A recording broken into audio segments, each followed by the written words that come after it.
No Vacancies by Zach Robinson. Starring Riley Thorpe as Toby, Ginger DeLeon as Kelly, and Elliot Lockshine as the stranger. Lights up on a cheap motel room. Kelly sits off to the side while Toby hurriedly packs up a large suitcase on the bed. God damn it, I thought I packed. Kelly, I can't find my razor. Hey, Kelly. What? Have you seen my razor? No. All right, well, stay right there. Don't try to help me or anything. I'm trying to find an Uber like you asked me to. Yeah, like an hour ago. I don't know what to tell you, Toby. It's 3 a.m. and we're in the middle of nowhere. Then call a cab. We have to get to the airport soon. We can't stay here any longer. Back to the airport? No. You told me we were going home. I said I'd think about it after I got some distance behind us. Great. Just great. I mean, where to next on this grand adventure of ours? Well, I got us 2 tickets to Orlando. I thought it would be good for us to... Florida? Oh, you've lost your mind. I'd rather walk home than step foot in that fucking cesspool. So what? You want me to leave you here then? Is that it? You want me to leave you here to defend you for yourself when they show up? I'm not really sure I'm the one they care about. You know, fine. Go. You haven't been very much help anyway. Because you haven't let me. You've completely shut me out of your entire process. I mean, all this time we've been on the run. I'm nothing more than your personal assistant. We used to be together on these sort of things. Kelly.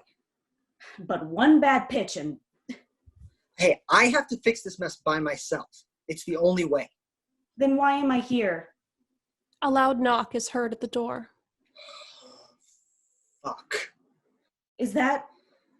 How? Bathroom. Get in the bathroom, quickly. They can't know you're here. Another knock is heard as Kelly exits to hide in the bathroom. It's unlocked. The stranger enters, drinking from a large fast food-style plastic cup. So there I was, driving down I-29, and I see that off of one of the exits is a fast food joint. Now I'm pretty hungry because I've been following your happy ass around for the past 3 hours. But I think to myself, you know, it is fast food, so how desperate am I really? And I come to the conclusion that I'm not that desperate, and I decide to wait. Another half hour goes by, and lo and behold, off on my right pops up an ice cream shop. So I pull in and get myself this delicious milkshake, which I didn't even know they sold this early in the morning. Now, we've been through this before, Toby. I'm a big fan of delayed gratification, but sometimes if I've been waiting for something for longer than I should have. Just sit down. No, I don't want to sit down. I want what's mine, what you owe me. I don't have anything right now.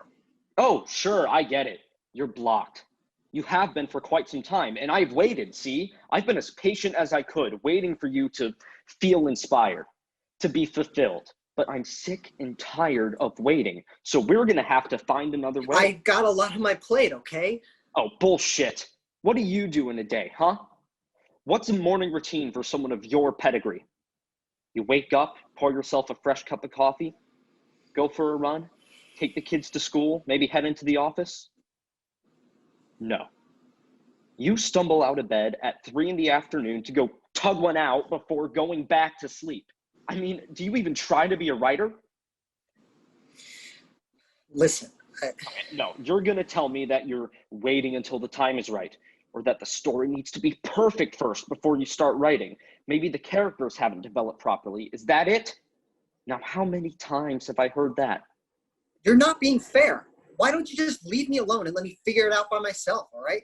I know what my process is, and if you try to rush it, the final product is going to suck. Oh, like the spec script that didn't get past the elevator pitch? Why didn't you just say that? That wasn't my fault. There he goes again with even more excuses. It's getting old, Toby. You're better than this. Okay, you know what? We're done, okay? I'm not going to be guilted into writing something. I don't owe you shit, man. If not for me, then surely for Kelly. You know, I don't think you're giving her enough credit. I'm sure she'll still love you, even if you haven't written anything since high school. Is that right? Enough, okay? Even then, I think you should be lucky the creators of the Beverly Hillbillies aren't still breathing, because if they had been... Okay, enough. All right, you want to go? Let's go. Toby storms over to his desk, takes out his laptop, and opens it.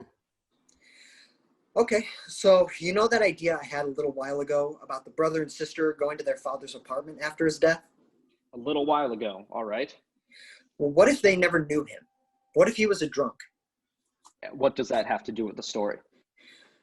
Well, it adds another element to it. See, so they never knew him. Well, they would learn about him as they're cleaning up his place. Yeah, and it's sort of like them putting together the pieces of the puzzle of his life. And because they never had a dad. Okay, what is that?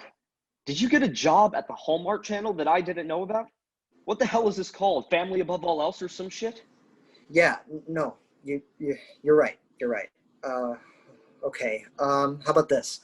A story about an office retirement party for a man who never shows up. Huh? Yeah, okay. What are you thinking here? So, it's all about this guy who's been working at the fucking paper mill or whatever for 30 some odd years, and no one really knows who this guy is. And he's felt like a second-class citizen his whole life, and as long as he's worked there, and because everyone treats him like he's some kind of schmuck. But then they go to his retirement party, and everyone is standing around trading stories about how little they actually know about him, and he never shows up. And so the whole office is kind of like, damn, you think you know someone. Okay, what the fuck, dude? Really? What, you don't like it? You do? No. Well, then tell me something you do like and quit wasting my time. Okay.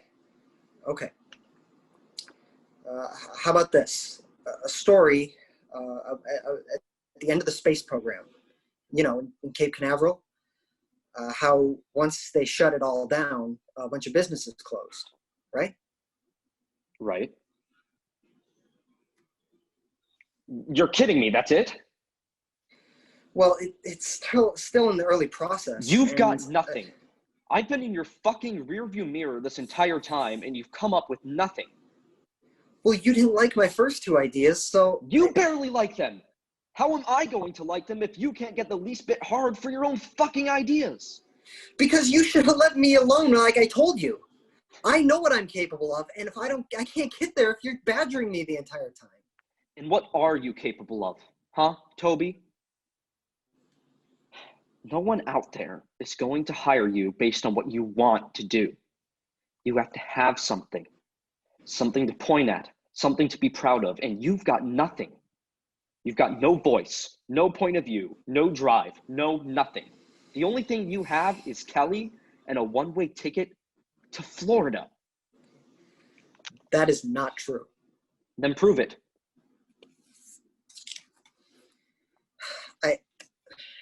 I know what it takes, and... Okay, I can't help you anymore, pal. I'm afraid our time together has come to an end. I would say it's been a pleasure, but please really don't leave. hasn't. Please. If you aren't going to chase me anymore, then who will? Jesus, dude, that's really fucking sad. Speaking of sad, I don't think my stomach agrees with the caramel and hot fudge combo. Not at this hour. Do you mind? No, it's off to the left there. Good man. They head towards the bathroom and disappear into it.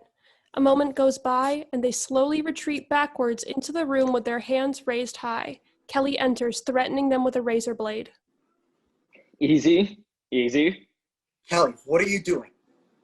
I found your razor. Well, put it down. Not the warmest of welcomes, but I've certainly seen worse. Oh, yeah? You want to try me? Well, Kafka wasn't too thrilled when I showed up. I think he was grumpy. I think you better leave. Trust me, way ahead of you. Hey, Kelly, stop. You have no right to stalk us across the country like this. I don't care what you're here for. You're not getting shit. Oh, I know. Kelly, put it down now. What? You want this asshole to stay? Yes. Are you kidding me? Still? What on earth are you afraid of? Nothing. Then show me you still care about what I have to say. Toby slowly sits back down at his computer, and Kelly follows. Okay. Do you remember the one about the retirement party? Except he never shows up. Right, exactly. I love that idea. Why haven't you written it? The stranger inches closer towards the two of them. I don't know where to begin, okay? Well, have you got your characters? Yeah. Okay, so let's start there. Tell me about them. Okay, so there's Jessica, and she's the new hire at the company. And what does she want? Yeah. What does she want? That's a good place to start. Maybe it changes, right? Maybe the guy has something to do with that change? Toby begins typing rapidly. The stranger starts to retreat, heading back toward the door. Yeah, maybe he does. I like that. Do you have an antagonist? Well, it should be the boss, right? Or is that too... Maybe it is the guy. The stranger exits. That could work. Yeah. You think so? Yeah, I just gotta write it. Then it'll work. Blackout. End of play. End of play. Driving in the Dark by Grace Reasoner. Content warnings. Mentions of a car crash, drinking, PTSD, and slight mentions of suicidal thoughts. Starring Neely Tinlin as Al and Riley Grace Abbott as Max. Lights up. A car door slams. Al enters, followed by Max. There is no light, only headlights streaming from off stage, and half the moon. What the hell? Why did you pull over? Didn't you see the deer? Of course I saw the deer. It's fine. You did good. That wasn't good, Max. I barely saw it. You didn't hit it. Yes, I did. But, like, barely. You weren't even speeding, Al. Can we get back in the car now? What? I hit a deer. We can't just keep going. It ran back into the woods. It's fine. There isn't even a dent. You don't get it. I don't pay for this car. And if I wreck another... It's almost 2. We don't have time for this. We've got to get back by at least 5. You want your parents waking up in the morning without you in bed? Why is it so important to you that we go? Because it's fun. Or at least it's something. Aren't you bored? Bored with what? Everything. Nothing matters anymore, Al. Look at it. This will be fun. Your fun meter is desperately low, dude. My fun meter just isn't really a priority these days. Please, I don't want to talk about it tonight. I wasn't. You were thinking it. We're not supposed to think tonight. It's supposed to be doing stupid shit and having fun and not caring. You care too much. I know. Sorry. Don't say the S word either. It's not a bad thing. But it is, right? You say it like it is. Can we just get back on the road, please? Just give me a minute. Al, it's dark out here. You're not afraid of the dark. I'm not afraid of anything. But I'd also like to not get caught. My mom, she'd, Maybe it isn't a good idea then. I really don't need another reason for your mom not to trust me. It's not you she doesn't trust. She just, I don't know, she's worried about everything. She thinks that I'm self-destructive, which, sure, she's not wrong. Maybe we should just go back. What? No. What if the car is really messed up, like something internal that we can't see? There's nothing wrong with the car, Al. God, you're so predictable. You do this every time. Yeah, you love that. It's part of my charm. I just wish you cared a little bit more. You used to like it. Yeah, that was before. You're just worried about getting caught. We're not going to get caught if we just get back on the road. We'll be back before sunrise. No one will ever know.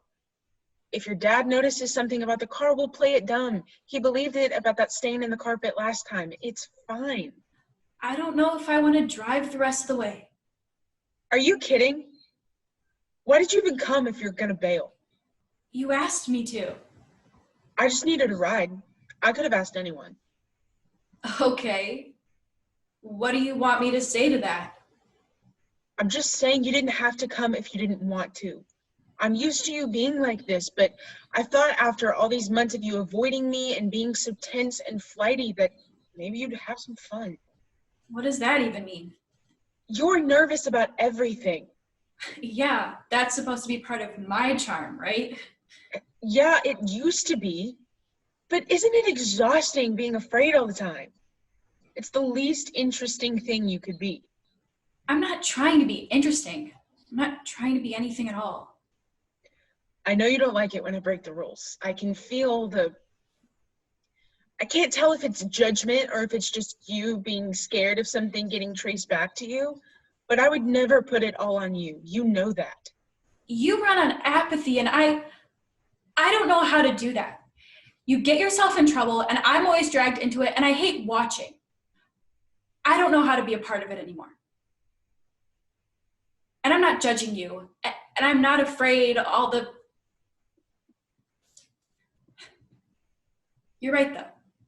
I did like breaking the rules with you. I remember. It was fun. Yeah? Can we just go back to that? That's what you said before, and then you broke your arm, and it was my fault. Al, it's over. How are you still stuck on that? How are you not? It's been 3 months. My arm's not broken anymore. I can't even believe you got in the car with me tonight, and then the deer, I can't do it. I can't watch you get hurt again and have it be my fault. It's just fireworks. Yeah, you said let's go to the lake. You didn't say let's go to the lake and set off fireworks. I thought we could just be together again without all this chaos. You bring it everywhere with you, and I can't deal with it. Is that why you've barely spoken to me since the accident? No.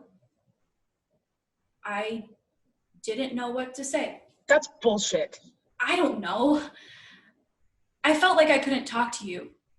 I feel guilty because you're the one who got hurt, and I'm the one who got all messed up about it. Every time you call me, I was just so afraid something had happened. I don't need you to worry about me. Too bad, I do. And it freaks me out that I can't be there all the time to make sure you don't take things too far. Because you do. Getting calls in the middle of the night to pick you up because you're drunk and getting sick all over someone else's floor, it's not fun for me. It sucks. Don't just be my friend because you think you can make me normal. No one can, Al. Sorry to disappoint, but that's all I know how to do. That's not true. Don't try to save me. I don't want it. You don't need saving. But that's what you think, right? That's what you do with your optimism and misplaced faith. Don't do that. You know it's not true. Sometimes it is, though. Sometimes I feel like it is. You're right. I'm bad for you, and all I do is cause trouble for you and make you sad. Is that what you want me to say? So why do you even stick around? You could have said no. You didn't have to come. You asked, and I just love you, okay? I'm stupid addicted to you or something. I don't even know what that means. It means I'm glad it was the driver's side. What? If the car had hit your side in the accident, I don't know what I'd do. Probably crawl in a hole somewhere and just pretend I don't exist until someone dragged me out of it. You did it anyway, Al. I've been trying to drag you out for months. It's a nice hole. There's less guilt here. It wasn't your fault, Al. Any of it. No one blames you. My parents ask about you all the time. They don't get why you don't come over anymore. You were like their second kid. I was driving the car. It was my fault if I just checked my mirrors like I was supposed to. Stop it. People make stupid mistakes all the time. Shit, I'm one to talk. It could have been anyone. It could have been anyone, but it wasn't. It was me with you in the passenger seat. It was me and you broke your arm because of it. It was me and I could have done it again tonight. I should have just stayed 5 under like I knew I should. It's too dark and of course there's deer out here in the middle of basically nowhere. Why do I keep doing it, Max? I can't anymore. I see you crying every time I close my eyes. I'm sorry. I'm sorry, Al. I just make things worse. There's nothing for you to apologize for. It's me. You've apologized more than enough. I told you not to, remember? I shouldn't have cried. It didn't even hurt that much. Actually, I barely felt it. It was just... God, I was scared. And it happened so fast and I felt so fucking useless. You're not. You weren't. You're so much better than me, Max, in everything. You're a better student and a better artist and a better friend, and you're never as afraid as me. You don't let it control you and shit. Sometimes I wish I could have some of that. How are you so fearless? You've let yourself have a life, and I just hide and try not to take up so much space. Honestly, I don't care if I live or die. My life is so much less important. It's you. You don't make anything worse. I'm not strong enough to hold you up like I should. Shut up. None of that makes sense. It's what I've been thinking for months. I should have just told you, but I was... You would have driven faster if he were alone, wouldn't you?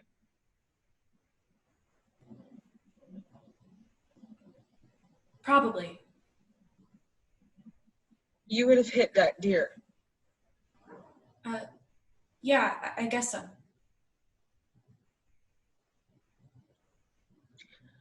Stop holding on so tightly. Your knuckles were white on the steering wheel. I don't want you to be like me. It is exhausting being afraid all the time. You're wrong. I'm not any better just because I have a death wish. Is that what it is? I don't know. I think I'm probably afraid of dying. I spend too much time not feeling anything at all, so I go looking for things that'll, jumpstart my heart. It's too much trouble, all the feeling. Stop it. That's the best part of you. I don't know how to be any other way. That makes you strong, don't you think? No. Max, I haven't even driven a car since the accident. Until tonight.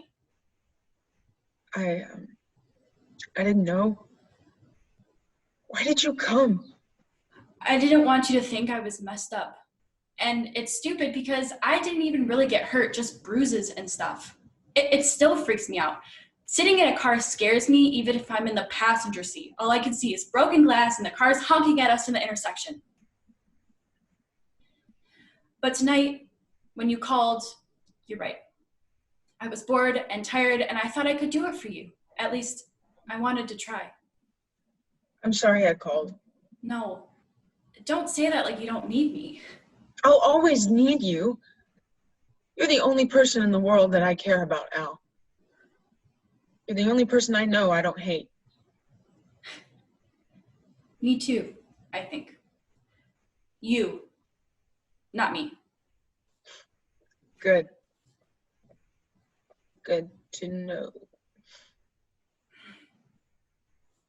Your mom tries her best though, My mom thinks I'm crazy. aren't you? Yeah. But not in a good way. She thinks I need to talk about my feelings and ask for help about things like when I... Middle of the night shit. Maybe you should. I do. It makes you feel better. You said you were having nightmares. What? Oh, you mean, yeah, not really nightmares. Sometimes I see things, just stuff I imagine. I can't really control it. Things just pop into my brain, like random horror scenes, but with people I know. It's never real, but it looks like it. So not really flashbacks and not really dreams. It doesn't happen when I'm asleep. It happened tonight when I was driving. Started right before, and then when I saw the deer, I saw you. Oh. You were right beside me, and yet for a few seconds after, I thought I'd actually hit you. That one happens a lot, me running you over, me watching you cry like you can't breathe and feeling frozen. It's hard looking at you because then it starts to kind of all come at once. Like I said, I know it's not real, but it looks like it is. That's why you never wanted to see me. You never told me. It sounds crazy, and I was embarrassed, I guess. It's better now. I've been doing these exercises. Why are you still with me, Al? I'm not gonna leave you here. That's not why. I think you should. What? I shouldn't have asked you to come. Max goes off stage to get their backpack from the car. They re-enter with it slung over one shoulder. Al stays where they are. What are you doing? I have to, I'll be fine. You have to stop worrying, okay? Nothing good ever comes of it. What are you doing? I just have to go without you. I'll be right back. What are you doing? Max! I'll meet you back home. It's an hour drive. Put your brights on. Don't go 5 under. I hear cops will pull you over for that, just like speeding. I'm not leaving you here, Max. You can't walk all the way back. I'll call you in the morning. Max starts to exit on the other side of the stage than the car, where it's completely dark. They pull out their phone flashlight. This isn't funny. You're not doing this. Just get back in the car and I'll drive us to the lake. We'll do the fireworks like you said. You wanted to go to the lake, right? So let's go to the lake, Max. Don't tell my mom if she asks. Come back. Max, I can't see you. It's too dark. Drive safe. Max exits. Al stays where they are for a long moment. They look back and forth from the car to where Max went. The lights fade as they start towards an exit. Blackout. End of play.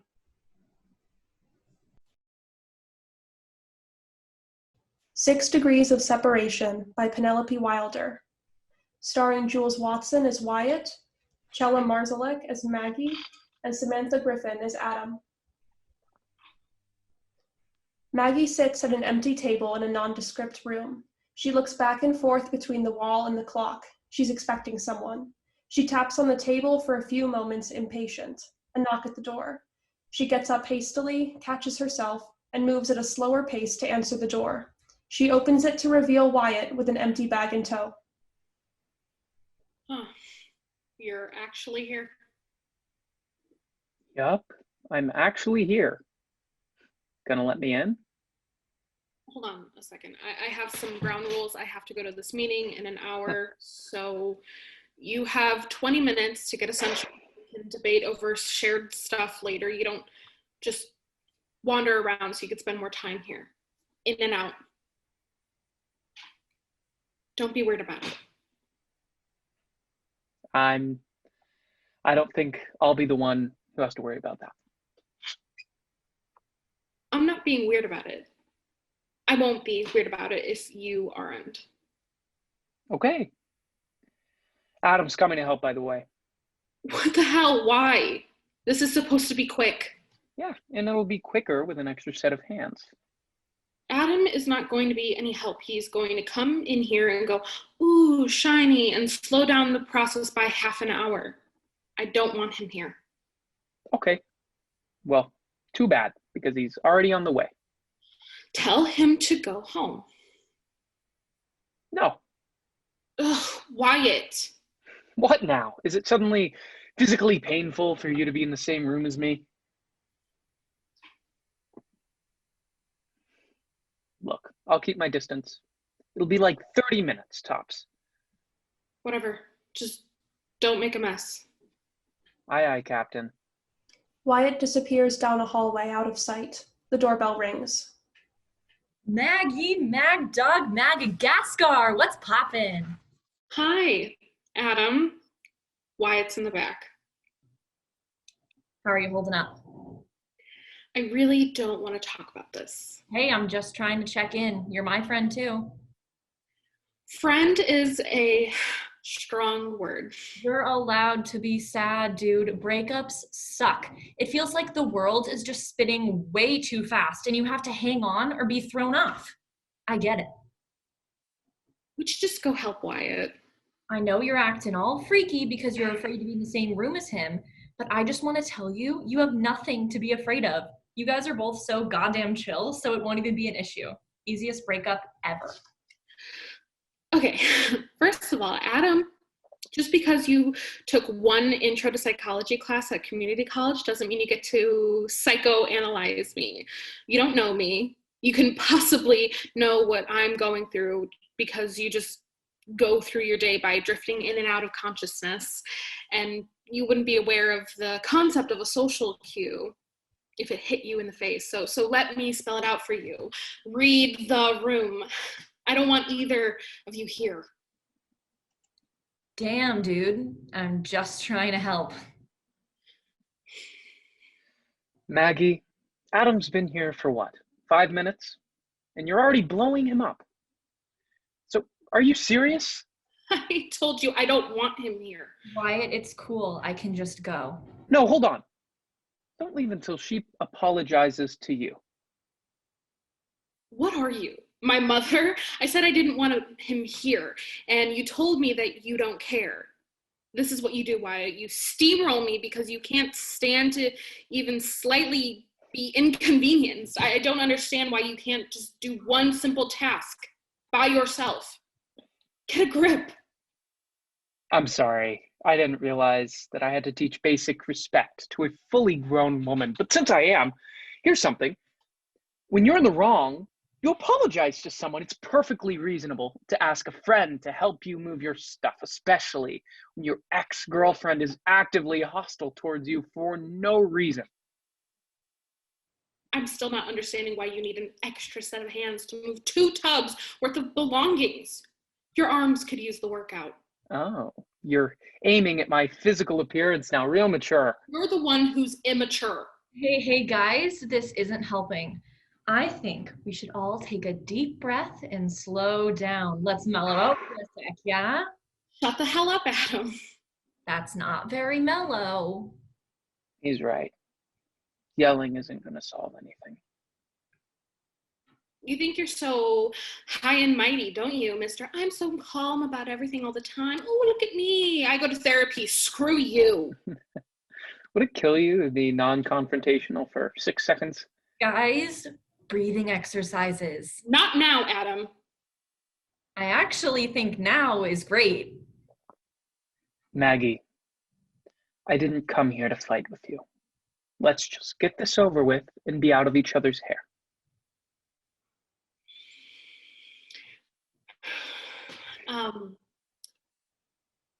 I'm gonna go use the bathroom really quick. You good, bro?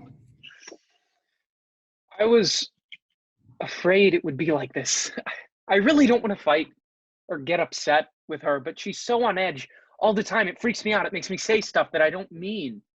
This is hard on both of you, man. I get it. You were together for a long ass time. It's gotta be weird. It's definitely weird. Don't get me wrong. I don't know. I never thought it'd come to this, you know? We were so open with communication and stuff. I thought we could maybe talk our way out of it like we usually do, like we always do. Therapy only goes so far, bro. Some things you just can't fix if you break them. Like your relationship had so much duct tape on it, barely hanging on. You did the right thing by putting it out of its misery. This whole relationship was old Yeller as fuck. There is absolutely no way you know what Old Yeller is. I'm just saying it's time to move on. All there's left to do now is get all your stuff out and then you're done. No more Maggie. Right. I'm done. Donezo. No more Maggie.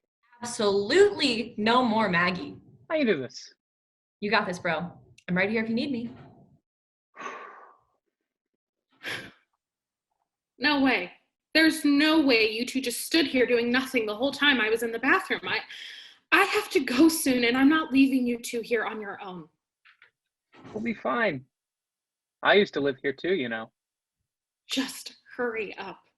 Okay. Let's speedrun this shit. Who does this guy belong to?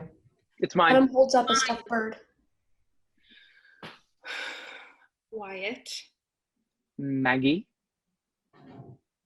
you're being difficult on purpose. The bird is mine. You won it for me. I own the bird. I was the one who won the bird, so technically, I own the bird. Absolutely not. My bird. You haven't formed a bond with it like I have. You don't care about the bird. That's my bird. Oh, I care about the bird. In fact, I care so much that he's gonna come live with me. You can't be serious. I'm sorry, but I want the bird. You can't have the bird. You know? It's my good luck bird, and I especially need him today, so just give it up already. Oh, how could I forget? Your super duper important meeting. I mean, God forbid you don't get the edge over your coworkers. I didn't realize that the bird was gonna make or break the outcome. My mistake. You are such an asshole. You know how much this job means to me. Of course I do. Because for the past month, it's all you would ever talk about. I don't understand why you're so threatened by the fact that I like working. I'm allowed to be invested in my own career. At the expense of your own relationship. Because if I didn't know any better, I'd think that it mattered more to you than I did. Well, it does, Wyatt. Unbelievable. You knew from the start that I wouldn't hold myself back financially just to be in a relationship with you.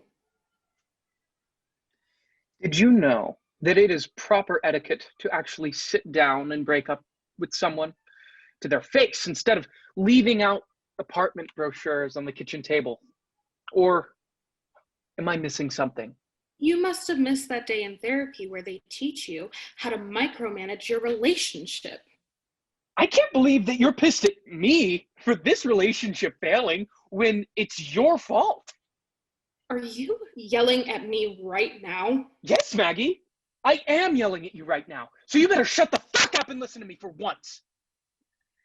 Yeah, I've been talking about us and our relationship to my therapist. Why wouldn't I? It was my main concern for well over 4 months. But I have good news for you. And it's that I finally figured out what my problem is. You kept asking, so I figured it out. It's so stupid, too. You'll never believe it. Why, dude, maybe we should just go. Before I met you, I was so closed off. I didn't want anything to do with anyone. So I put up all these walls and set up battalions and cannons and whatever on top of them to keep people out. Because stupid, stubborn humans, they don't know what's good for them. But back then, I was so convinced that I knew what was good for me, and what was good for me was not to have somebody around to screw me up again. I was doing just fine without you. Wyatt. And then, you know what? It's like the world's cruelest joke when somebody slips in the cracks because they're inside and they can see all of the dirt and the mold and the crumbling foundation, and they swear they don't mind. It doesn't bother them. So then why are they surprised? When you do, what do you do when the whole thing falls down even though you saw it coming? I'll tell you. You end up right here in the middle of your ex-girlfriend's living room crying your eyes out over a stupid bird. Just a stupid fucking bird. I didn't mean to make you feel bad about therapy, Wyatt. You didn't mean to. You didn't mean to. Just like you didn't mean to leave the pamphlets on the table, or just like you didn't mean to miss our anniversary because you went out with your coworkers, just like you didn't mean to drift away from me. That's not fair. No. It's not. I mean, shit. Did you mean anything? Ever? Of course I did. I loved you. I can't do this, Maggie. I'm still living in the present tense. What? I know you have to be constantly moving and doing and leaving. But all I want to do is hang to the back of your shirt and dig my heels into the ground to keep you here.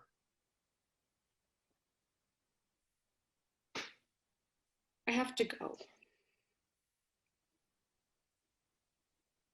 I'm not ready to let go. Let go of the bird, please. Blackout. End of play.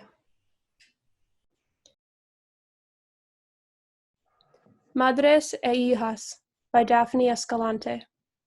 Starring Manuela Alvarez as Malu, Zion Watkins as Carolina, and Tegan Wopat as Katrina. Act 1, Scene 1 lights up. The stage is dressed up like a bedroom.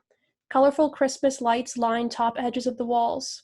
Some band and movie posters on the dark-colored walls, 2 twin beds, a dresser, a couple of bookshelves.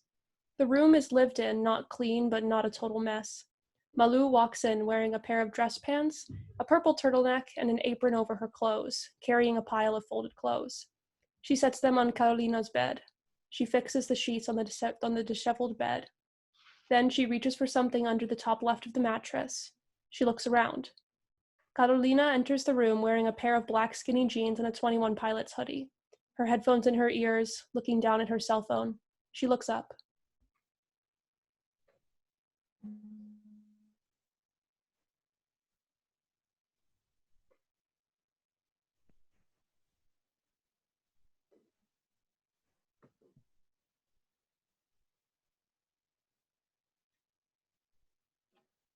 ¿No te puede ayudar, Diana?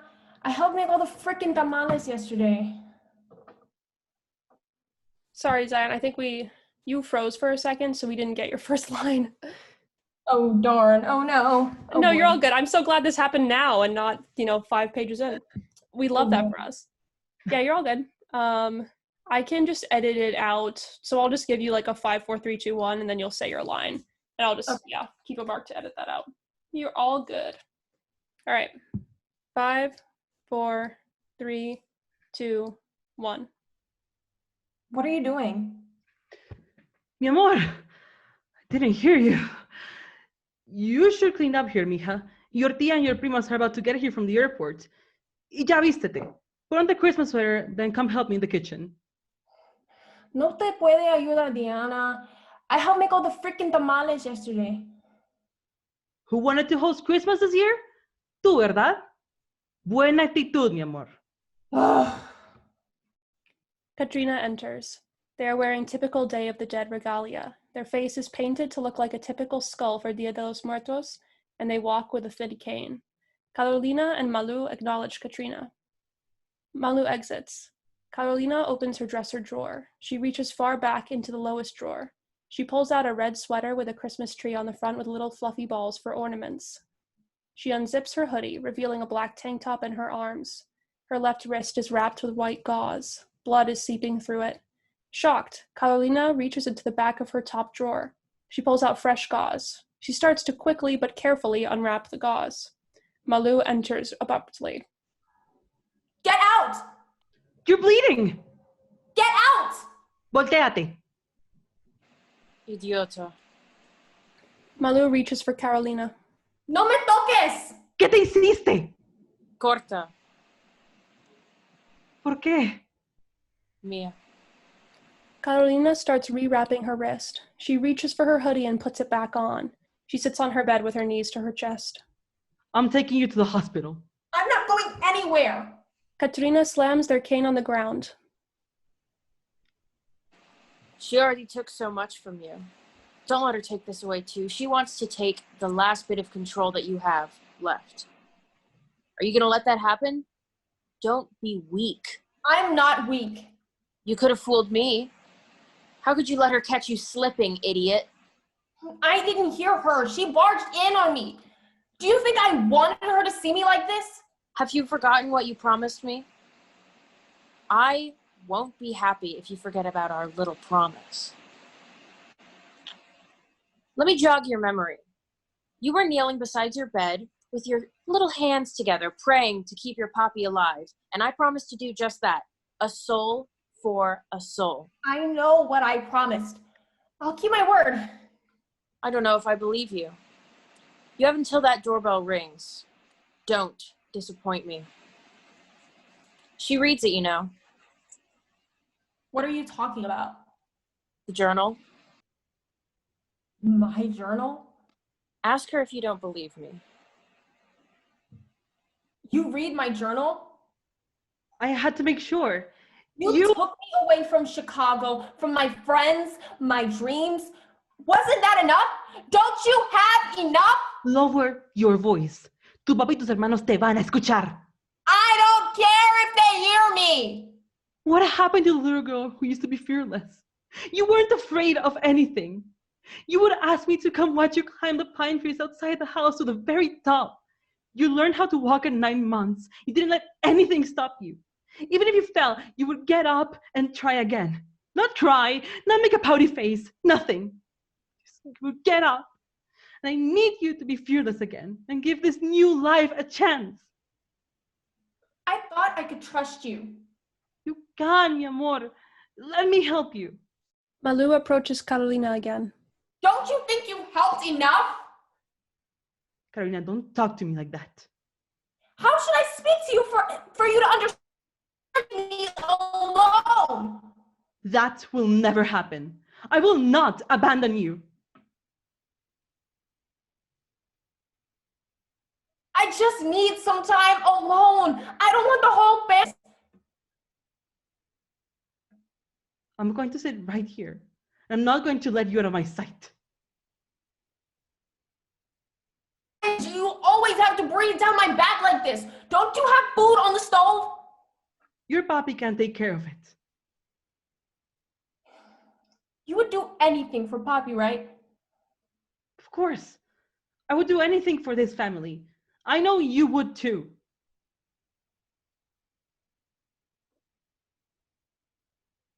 How? You're my daughter.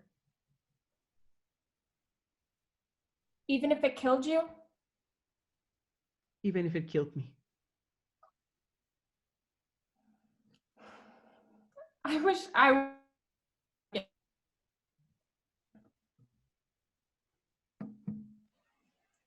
Terrible, no? Una niña tan caprichuda? You don't deserve this. The other 3 have adjusted so well to the move, and they're younger. She reminds me of him. Carolina is not going to end up like him. You'll be able to breathe easier. Believe me, she's made up her mind. She has a plan and everything. Check the journal. Levántate. No. Carolina, get up right now. My tia's gonna be here any minute. Just let me get dressed. Carolina. Now who needs to be quiet? And you think I'm the crazy one? Me vas a encabronar. Why are you encabronada? I'm the one who gets to be mad. Get out of my room! Malu approaches the edge of the bed where the journal is hidden underneath. No, Mommy! Carolina sits on the edge of the bed. Malu attempts to lift the mattress. Carolina doesn't budge.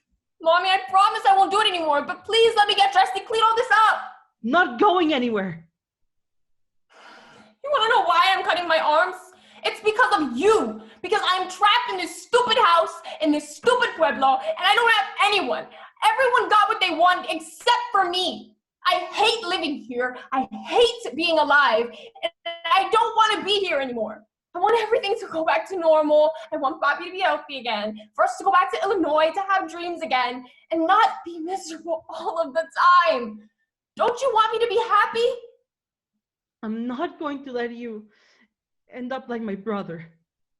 What are you talking about? Do it.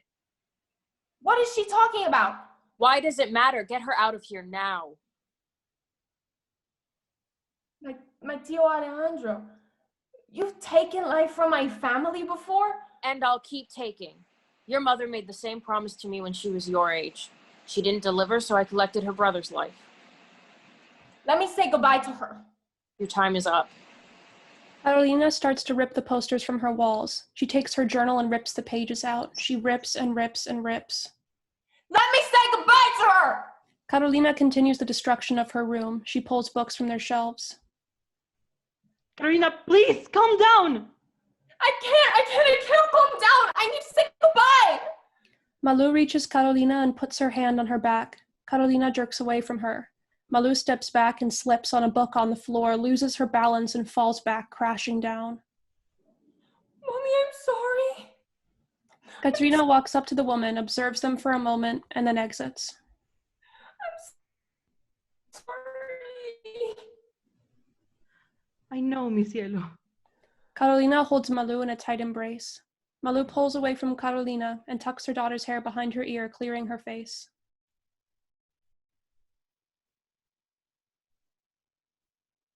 I love you, Mommy. Te amo. The doorbell rings 3 times. Blackout.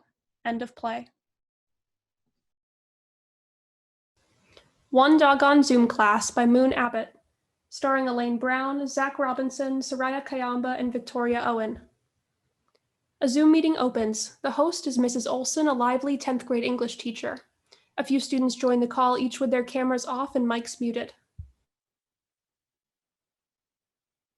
Hello, hello. Good morning. Welcome in, Beth, Tyler, and Jamie. Nice to see you.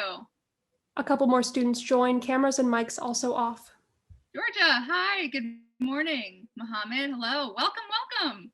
A swarm of students join the call nearly all at once, every single one of them with their cameras and mics off. Oh, hello, everyone. Wow. We're all on time today, I see. That's wonderful. I don't think that's happened before. What a great start to our morning. How is everyone? Boy, everyone's got their cameras off, huh? Not talkative today either. I'm not muted, am I? No, Mrs. Olson, we can hear you. Oh, wonderful. Hello, Quinn. Mrs. Olson, we sort of have a surprise for you. A surprise for me? Oh, you guys, is this that one TikTok trend? You guys are so sweet. You didn't have to.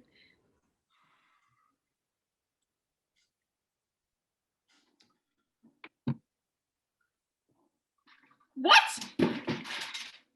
This is not a warning, Mrs. Olson. This is a threat. We've got Franklin and we will not let him go until you agree to drop the final and give us all passing grades. How did you steal my dog? What? Is that really him? Oh, that's him, all right. What? Guys, what? You will get him back once you meet our demands. You stole my dog. This is a felony you've all committed. Do you understand? This is a whole hostage situation. We know what it is, Mrs. Olson. We organized it. Why? How? We just explained why. You can see why. Do you accept our terms? Guys, this is really serious. Exactly. We're serious. Okay, Jamie, I thought we agreed that I do the talking? Sorry. How in God's name did you take him? I reached through the doggy door. Just now? Like 10 minutes ago. I don't know. It doesn't matter. What does matter is that... It does matter. You all don't seem to realize how big of a deal this is. Why would you do something like this? What is wrong with you? If you would just give us A's, then this wouldn't be a big deal. I'm calling the police. I wouldn't do that if I were you. Why? Think about it. Say you call. Say, Tyler, can you?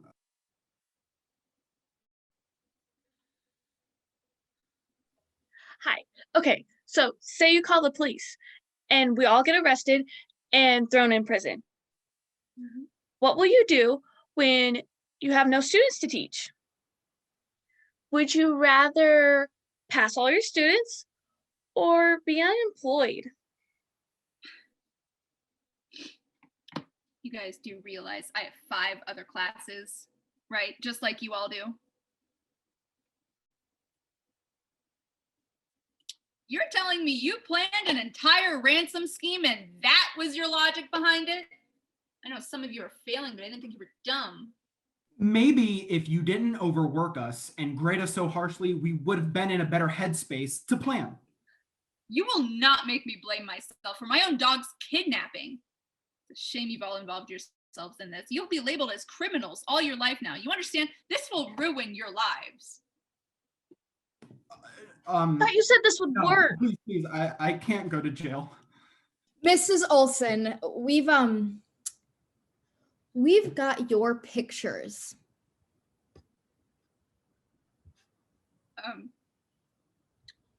What pictures? You know what pictures. I don't believe you. You want to take that risk? Why wouldn't you lead with that?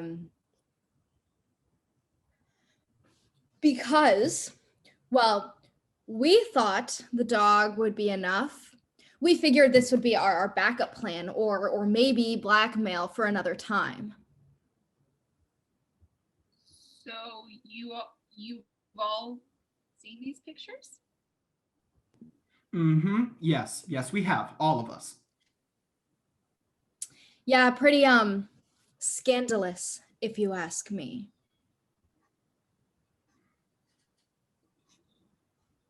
Guys, I didn't get whatever pictures we're talking about. I'm confused.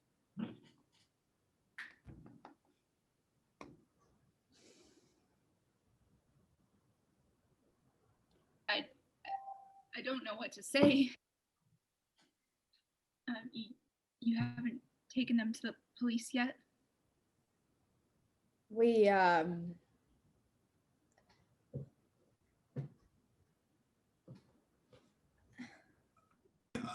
will, unless you cancel the final and boost our grades.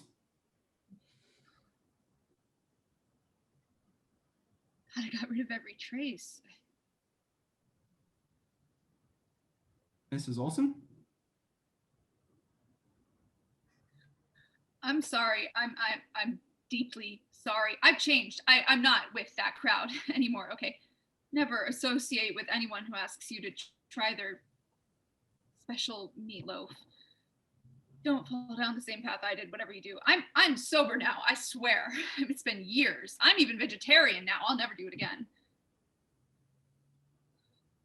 God, I knew this day would come. I'm so sorry you had to see that, kids. I just, no matter how appetizing it looks, don't do it. It doesn't taste like chicken, I promise.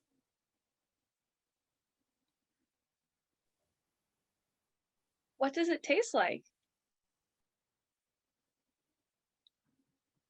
It tasted like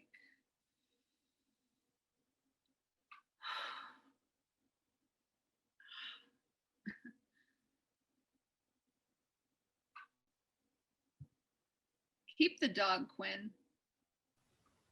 Mrs. Olson ends the Zoom meeting. Blackout. End of play.